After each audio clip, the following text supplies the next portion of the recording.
Fala aí galera, tudo tranquilo? Hoje eu tô aqui pra dar aquela pregadinha e nós hoje encerramos a nossa série dos vacilos. Um tempo muito especial, eu acho que foi uma série muito importante, né? E ainda tinham muitos e muitos episódios que a gente podia fazer, mas eles vão ter que ficar pro futuro, pra gente só não ficar falando de vacilo, até porque ninguém aguenta tanto vacilo nessa vida. E isso é exatamente o tema desse episódio final. Nós vamos falar hoje sobre o fim dos vacilos.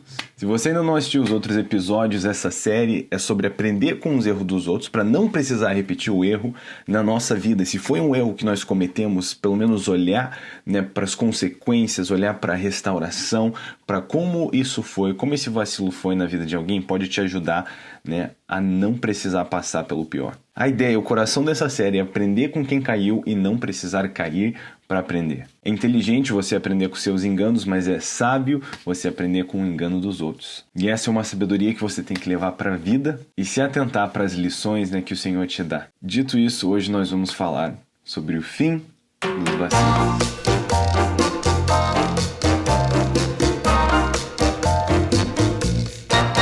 Nós conversamos alguns episódios atrás sobre o primeiro vacilo, a origem dos vacilos, o jeito que o pecado entrou no mundo e através do pecado, os vacilos. Nós conversamos sobre como através de um só homem, né, o pecado se instalou em toda a humanidade. Nós falamos também sobre todo o plano e o projeto da redenção para não só nos resgatar do pecado, mas colocar um fim nele. Nós podemos dizer que a obra da redenção ela é um projeto para nos tirar do pecado e tirar o pecado de nós, para que nós não precisemos mais viver então sujeitos a essa natureza pecaminosa. E essa é a beleza da redenção e da santificação. Nós precisamos entender que a santificação ela é uma obra de 3 estágios. Existe uma santificação inicial, existe uma santificação progressiva e existe uma santificação final, que é o tema dessa mensagem de hoje. E algo que me ajudou não só para fazer esse vídeo, mas até algo que me ajudou muito a entender sobre esse tema tão importante da santificação foi o livro, né, do Luciano Subirá,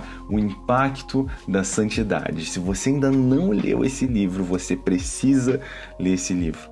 Esse aqui é um material muito completo sobre o que a Bíblia diz, sobre santificação, né, sobre qual que é o tema geral bíblico. É uma obra de arte, uma obra de literatura incrível. Acho que provavelmente o melhor livro que meu pai escreveu. E eu recomendo essa leitura, eu vou deixar aqui o link na descrição. E se você realmente quer comprar o livro, quer ler esse material, pode usar também o cupom VALEUISA para você pegar um descontinho. Mas então, focando-nos na santificação final, do fato de que um dia eu serei glorificado por Cristo e Ele vai colocar um fim na minha natureza pecaminosa e eu vou viver para sempre livre dessa influência, na qual hoje eu mesmo tendo sido santificado por Cristo inicialmente, estando num processo de santificação, tenho que lidar com essa natureza irritante, essa natureza vacilona. Por que tantas vezes eu cometo vacilos que eu não quero fazer? Eu faço coisas que eu não quero fazer. Porque apesar de ser um filho nascido no Espírito, eu ainda estou em conflito com a carne, na qual o meu Espírito está preso por hora. O que é exatamente o que o apóstolo Paulo escreve em Romanos, no capítulo 7, do versículo 15 ao 25. Porque nem mesmo compreendo o meu próprio modo de agir, pois não faço o que prefiro e sim o que detesto. Ora, se faço o que não quero, consisto com a lei que é boa. Neste caso, quem faz isso já não sou eu, mas o pecado que habita em mim. Porque eu sei que em mim, isto é, na minha carne, não habita bem nenhum. Pois o querer bem está em mim, não, porém, o efetuá-lo. Porque não faço o bem que prefiro, mas o mal que não quero, esse faço. Mas se eu faço o que não quero, já não sou eu quem o faz, e sim o pecado que habita em mim. Então, ao querer fazer o bem, encontro a lei de que o mal reside em mim. Porque no tocante ao homem interior tenho prazer na lei de Deus, mas vejo nos meus membros outra lei, que guerreando contra a lei da minha mente me faz prisioneiro da lei do pecado que está nos meus membros. Desventurado homem que sou, quem me livrará do corpo dessa morte? Graças a Deus por Jesus Cristo, nosso Senhor, de maneira que eu, de mim mesmo, com a mente, sou escravo da lei de Deus, mas segundo a carne, da lei do pecado. Então existe esse peso na minha carne. O pecado entrou no mundo, ele se instalou na humanidade. Hoje na minha carne existe pecado e esse é o desafio do crente. Porque no meu espírito eu sou renovado, na minha mente isso é o que eu quero, mas eu ainda lido com esses impulsos a vacilar, com esses instintos de vacilar, porque na minha carne existe pecado. Agora, essa é a má notícia, de que enquanto você viver nessa terra, você vai ter que lidar e lutar e batalhar contra a sua natureza pecaminosa. A boa notícia, entretanto, é que nós não precisamos fazer isso sozinho, é por isso que existe a graça capacitadora do Espírito Santo e Deus que habita em nós, para que possamos vencer sobre o pecado. E não somente isso, descansamos na promessa de que um dia, que esse corpo, corruptível no qual existe pecado, será glorificado. Muitos de nós conhecemos a ideia distante de Apocalipse de que um dia teremos novos corpos, da ressurreição dos mortos. A ressurreição dos mortos é o endgame do Evangelho. Romanos 8, do versículo 18 ao 23. Porque para mim tenho por certo que os sofrimentos do tempo presente não podem ser comparados com a glória a ser revelada em nós. A ardente expectativa da criação aguarda a revelação dos filhos de Deus, pois a criação está sujeita à vaidade, não voluntariamente, mas por causa daquele que a sujeitou, na esperança de que a própria criação será redimida do cativeiro da corrupção para a liberdade da glória dos filhos de Deus, porque sabemos que toda a criação, a um só tempo, geme e suporta angústias até agora. E não somente ela, mas também nós, que temos as primícias do Espírito, igualmente gememos em nosso íntimo, aguardando a adoção de filhos e a redenção do nosso corpo.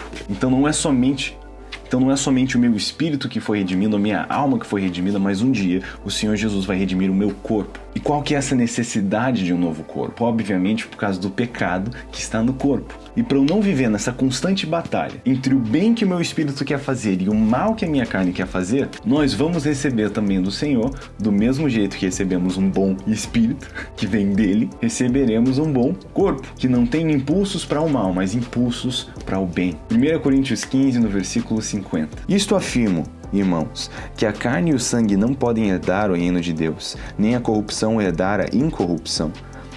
Eis que vos digo um mistério, nem todos dormiremos, mas transformados seremos todos, num momento, num abrir e fechar de olhos. Ao ressoar da última trombeta, a trombeta soará, os mortos ressuscitarão incorruptíveis e nós seremos transformados.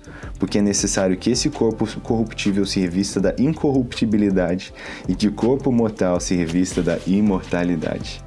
Existe muito que a Bíblia diz a respeito desses novos corpos. De novo, esse livro é um ótimo estudo se você gostaria de entender mais sobre o tema. Mas vamos nos concentrar na ideia principal. Por meio de um só homem entrou todo o pecado no mundo. Com o pecado entrando no mundo, se instalou corrupção em todo esse mundo. Até mesmo na natureza e até mesmo em nossos corpos. Agora, o novo Adão, como nós falamos no episódio passado, o nosso novo cabeça de raça abriu para nós um novo caminho. E ele de fato nos resgatou e nos libertou do pecado. E para você que deseja viver uma vida livre dos vacilos e dos pecados, para você que não aguenta o querer fazer coisas boas, mas lidar com o desejo de fazer coisas más, essa é a boa notícia. Que um dia o Senhor Jesus vai colocar um ponto final nessa carne corruptível, que meus instintos já não serão mais os mesmos, que eu vou ter um corpo com impulsos que condizem com o meu espírito ao invés de se oporem ao meu espírito. E isso, amigos e amigas, é uma boa notícia. Então eu gostaria de terminar e concluir essa série não com mais um vacilo, mais uma lição que você pode levar para a vida, mas com uma pitada de esperança, entendendo que esses vacilos não vão durar para sempre. Amados, pelejem contra o pecado, lutem contra esses instintos. Nós não estamos sozinhos para viver dessa maneira. Precisamos entender que recebemos um presente do Senhor.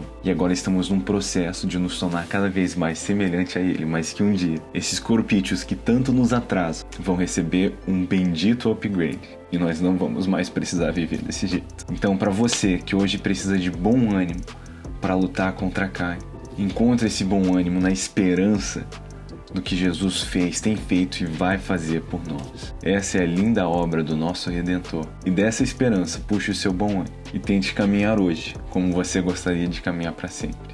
Deus abençoe vocês, eu espero que vocês tenham curtido essa série, que vocês possam ter aprendido algo de útil com ela. E se você aprendeu algo de útil, por favor, me responde, me diz nos comentários qual foi a melhor lição que você aprendeu com essa série.